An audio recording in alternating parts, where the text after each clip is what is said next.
bengibalalele bethu hard worker. Hard worker. Kade nimqosha.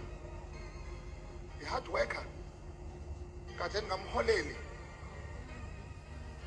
Ngifuna ukunitshela Ukhozi belingamholeli uHlophe Imali Eyanele. Belingamholeli. Ube nestress ngezinye ikhathi. Asho ukuthi baba ngithi bekezela ndodana yami. Amen.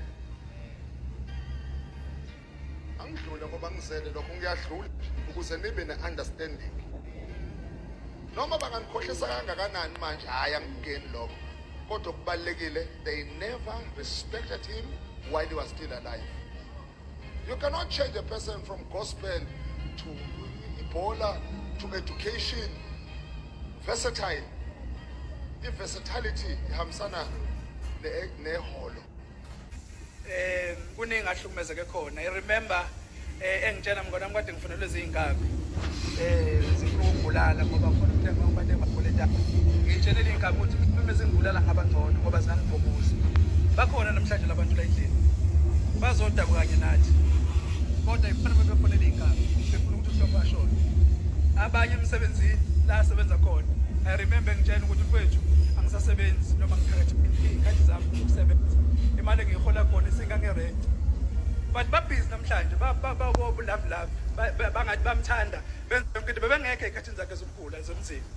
Ngiyabonga kakhulu kumfethu uZipho ukhona lapha phakathi kwethu from eMelmode. Ube naye ngokwazi kwami ube naye kunzima. Khona lapho Sihlophe befona khona ekhaya but waba naye. Ngibonge kuMM bengamazi nami kodwa ngelekelele efakisana. Bakhona abanye bakhona ngibonga umndeni kakhulu kaSihlophe ngibonga wena sisithini ngimbiza ngoG2 bebethandana noSihlophe angazi omunye oshe ezinye intombi zakhe ziphi kodwa naye intokazi okutheni noma uSihlophe egula yafika yazombona uSihlophe noma uthe egula usesithini wahamba wayeJoburg wohlala naye uthando njalo liyafunakala ngibonga kakhulu nakosaziwayo ababe nayo uIrvin Sihlophe ngifuna ukwanda kakhulu bazalwane kodwa ngiyafisa ukuthi asingamthandi umuntu mangabe ngasekho. Mina uma ngizonda manje ngizonda straight kuphele ngami. Ungaqhamula ngomnqobo ukuthi amandla ngeke ngibe nawo. But if kuthiwa amandla ngaba nawo mina ngakutshela ngixoxe kusuka la uzofunani. Ngoba uzokwenza manje umndeni ubone ngazi ukuthi bomthanda uSihlophe. uSihlophe ula ikhona njengamanje because of one of you guys. Njobe ngekho nje emhlabeni. Benimfonela nenze understand ngobuhle benabo kunina enibizela amagigi onke into. But some of you guys benimthreatenisha emafonini.